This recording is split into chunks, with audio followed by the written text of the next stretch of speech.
মার্কেটে কোনো স্টক যে দামে কেনাবেচা চলছে, অর্থাৎ স্টকটির কারেন্ট মার্কেট প্রাইস যাই হোক না কেন, স্টকটির অ্যাকচুয়াল প্রাইস কারেন্ট মার্কেট প্রাইসের থেকে বেশিরভাগ সময়ই এক হয় না। বেশি হতে পারে, আবার কমও হতে পারে। এই ভিডিওতে আমরা আলোচনা করব কিভাবে আপনি একটি স্টকের ইন্ট্রিনসিক ভ্যালু ক্যালকুলেট করবেন। আপনি বুঝবেন কি করে যে স্টকটি কিনছেন সেটির রিয়েল ভ্যালু ঠিক কতটা, স্টকটি এক্সপেন্সিভ না আন্ডার ভ্যালুড, এটি একবারে সহজে বুঝে নেওয়ার চেষ্টা করব। এই ভিডিওটি দেখার পর স্টক মার্কেটে প্রফিট আপনি তো বাড়াতে পারবেনই, উপরন্তু লসও কমাতে পারবেন।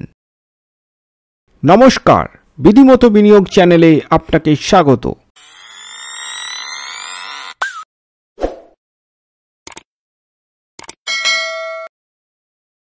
ইন্ট্রিনসিক ভ্যালু সাধারণ বাংলায় যার অর্থ অন্তর্নিহিত মূল্য বা স্বকীয় মূল্য, ফান্ডামেন্টাল ক্যারেক্টার্সের উপর ভিত্তি করে এবং মার্কেট প্রাইস ফ্লাকচুয়েশনের ওপর নির্ভর না করে এটি একটি স্টকের রিয়েল ভ্যালু, আবার বলতে পারেন ট্রু ওয়ার্থ বা প্রকৃত মূল্য।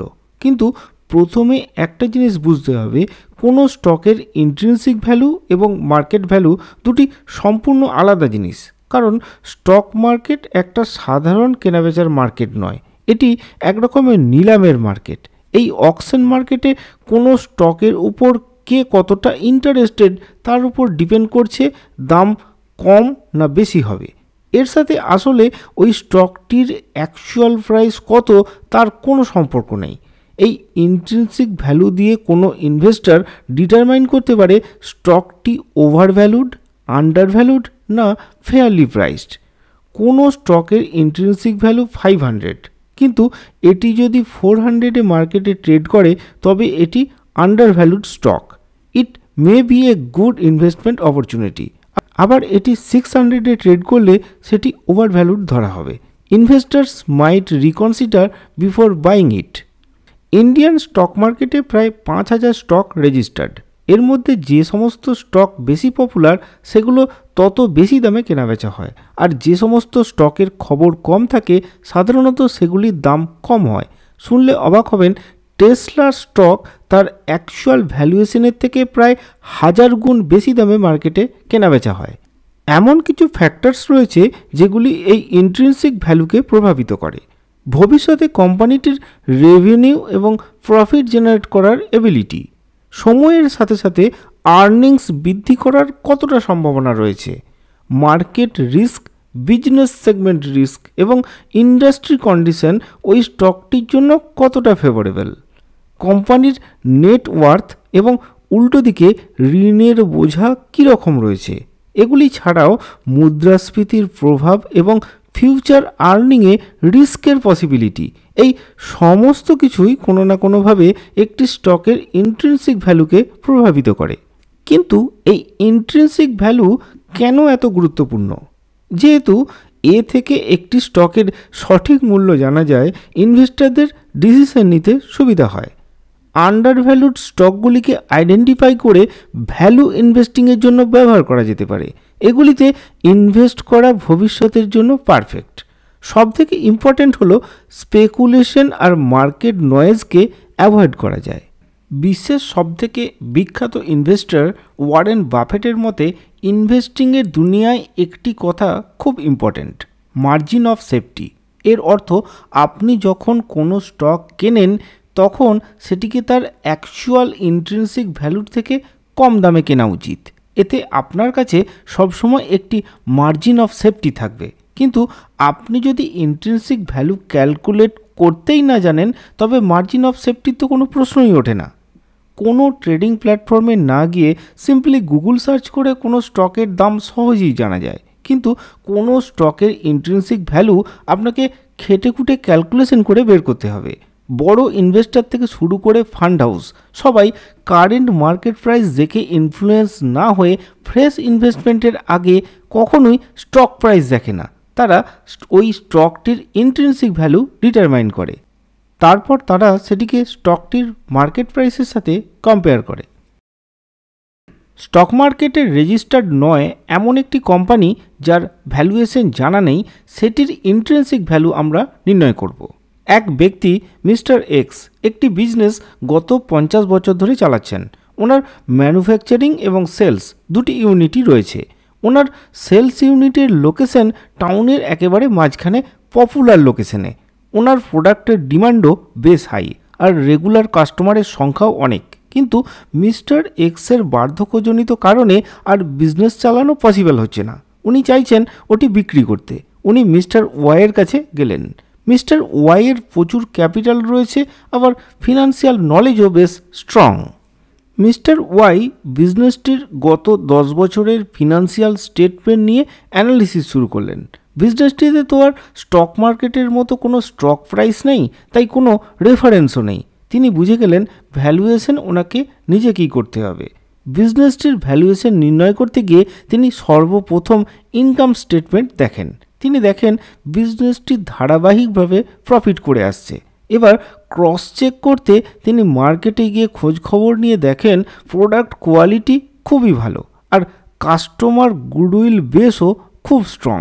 তিনি এটা বুঝে গেলেন প্রফিট রেগুলারই থাকবে যদি না প্রোডাক্ট কোয়ালিটি খারাপ হয়। তাহলে কোয়ালিটি অ্যানালিসিস থেকে এটা পরিষ্কার বিজনেসটি ইনভেস্ট করার জন্য উপযুক্ত। কিন্তু ভ্যালুয়েশন কত হওয়া উচিত? এখন বিজনেস থেকে ইয়ারলি 10 লক্ষ টাকা প্রফিট হয়। এটাও দেখা গেল বিজনেসটিতে ধারবাকির কোনো ব্যাপার নেই, পুরো ট্রানজ্যাকশানই ক্যাশে। তাহলে প্রফিটও ক্যাশেই রয়ে গেল। এটি হলো নেট ক্যাশ ফ্লো।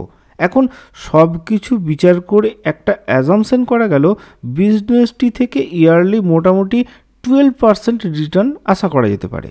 তাহলে বিজনেসটির ভ্যালুয়েশন ক্যালকুলেট করার সবথেকে সহজ পদ্ধতি হলো 10 লাখ ডিভাইডেড বাই 0.12, অর্থাৎ net yearly cash flow divided by required rate of return.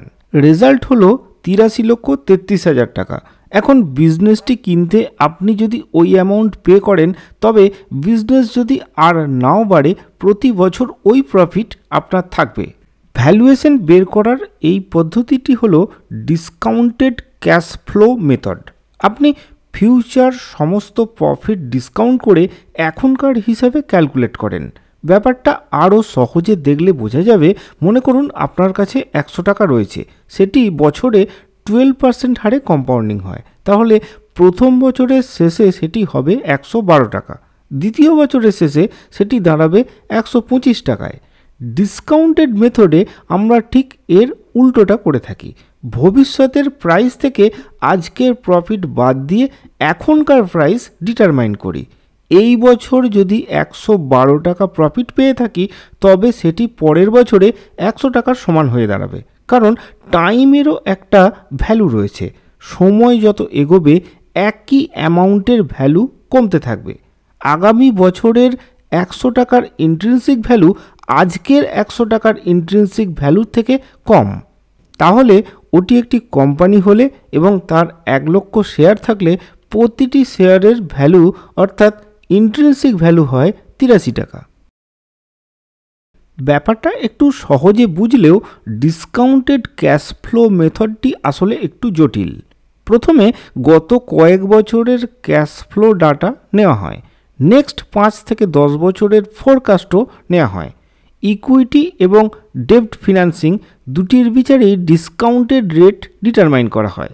এখান থেকে cash floor present value calculate করা হয়।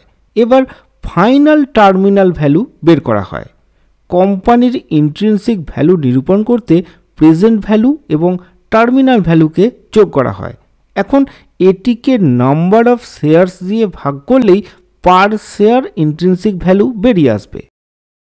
আরেকটি পদ্ধতিতে প্রাইস টু আর্নিংস অর্থাৎ পিই ভ্যালুয়েশনের নিরিখে কোনো স্টকের ইন্ট্রিনসিক ভ্যালু ক্যালকুলেট করা হয়।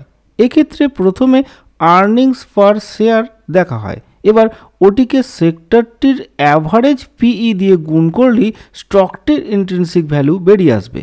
রিলায়েন্স ইনফোসিসের মতো গ্রোথ স্টকের ক্ষেত্রে discounted cash flow method best.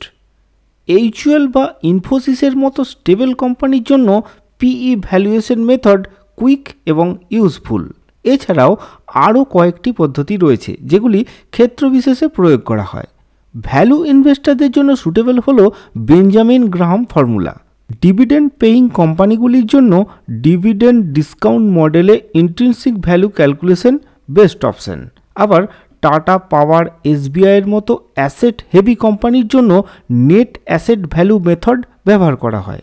একটি স্টকের intrinsic value calculation method wise vary করতে পারে, কিন্তু স্মার্ট ইনভেস্টররা বা লার্জ ফান্ড হাউসগুলি ডিসিশন নেওয়ার আগে মাল্টিপল মেথড ইউজ করে। তারা বেশিরভাগ সময়ই মনে করে কোনো স্টক প্রাইস ইন্ট্রিনসিক ভ্যালুর নিচে থাকলে সেটি সবসময় গুড ইনভেস্টমেন্ট অপরচুনিটি। এমন কিছু প্ল্যাটফর্ম রয়েছে যেখানে আপনি সহজেই কোনো স্টকের ইন্ট্রিনসিক ভ্যালু পেয়ে যাবেন।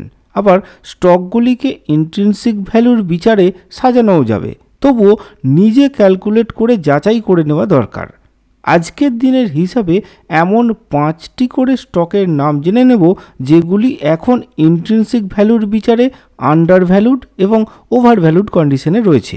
Bharat Electronics Limited, power grid corporation of India Limited, Grasim Industries Limited, Tech Mahindra Limited এবং বাজাজ অটো লিমিটেড এগুলি এই মুহূর্তে ওভার ভ্যালুড কন্ডিশনে রয়েছে। কিন্তু ইন্ট্রিনসিক ভ্যালুর বিচারে আন্ডার ভ্যালুড কন্ডিশনে রয়েছে Union Bank of India, Steel Authority of India, Bank of India, RBL Bank, Godavari Power and Ispat Limited. তবে শুধু ইন্ট্রিনসিক ভ্যালু নয়, ইনভেস্টমেন্ট ডিসিশন নেওয়ার আগে মার্কেট কন্ডিশন, কোম্পানির পারফরম্যান্স, ইন্ডিভিজুয়াল ফিনান্সিয়াল গোলের মতো ফ্যাক্টরগুলিকে পুঙ্খানুপুঙ্খভাবে বিচার বিবেচনা করা উচিত।